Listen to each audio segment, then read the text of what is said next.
سلام بچه‌ها، امیدوارم حالتون خوب باشه. امروز می‌خوایم در مورد برندهای ماشین‌های آمریکایی مثل بیوک، فورد، شورلت، اینجور برندها با هم صحبت بکنیم. امیدوارم که به دردتون بخوره. یه چیزی بگم در مورد صنعت خودروسازی آمریکا. این ماشینی که می‌بینید ماشین لینکن که اصطلاحاً شاخه لاکچری کمپانی فورده، مثل رابطه تویوتا و لکسس. این ماشینی که می‌بینید بیوک، این ماشین می‌بینید دوج کالیپره، دوج اصطلاحاً تلفظ انگلیسی بهش میگن داج کاروان. اونجا یه فورد F-150 داریم، یه جیپ داریم 2 مرتبه، اینجا یه فورد داریم، بغلش یه کرایسلر داریم، نه اونم داج کاروانه، بغلش یه فورد داریم، بغلش یه جیپ داریم، فورد، بیوک، کرایسلر. اینورم یه دونه داج رم داریم. اینا همه این ماشینا همه چی؟ این ماشینا همه برند آمریکایی. از صنعت خودروسازی آمریکا تقریبا هیچی، عملا فقط اسم خالی باقی مونده. الان فقط امید، یعنی یک مقدار امید دارن که این نسل جدید ماشینای برقی شاید نجاتشون بده، شاید کمپانی تسلا نجاتشون بده. اما اینا قافیه رو بدجوری به ژاپنیا باختن، به کمپانی تویوتا باختن، به شرکت هوندا باختن.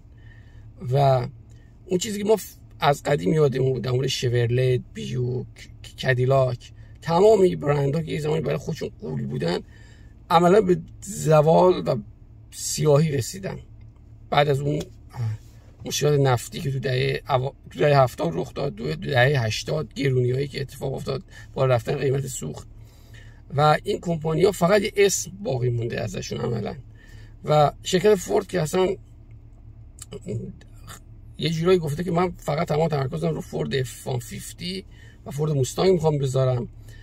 و کمپانی دیگه کرایسلر و اینا هم، کرایسلر اصلا یه مرتبه یه پول حالت صدقه دولت گرفت که زنده بمونه.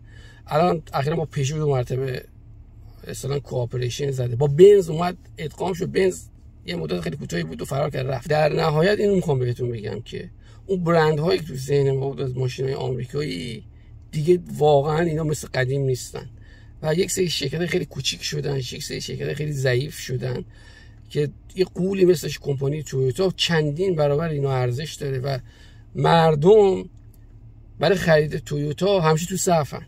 در صورتی شما خیلی نمایندگی فورد یا جیپ، کرایسلر همیشه ماشین دارن و میخوان یه جوری ماشینشون رد کنن بره.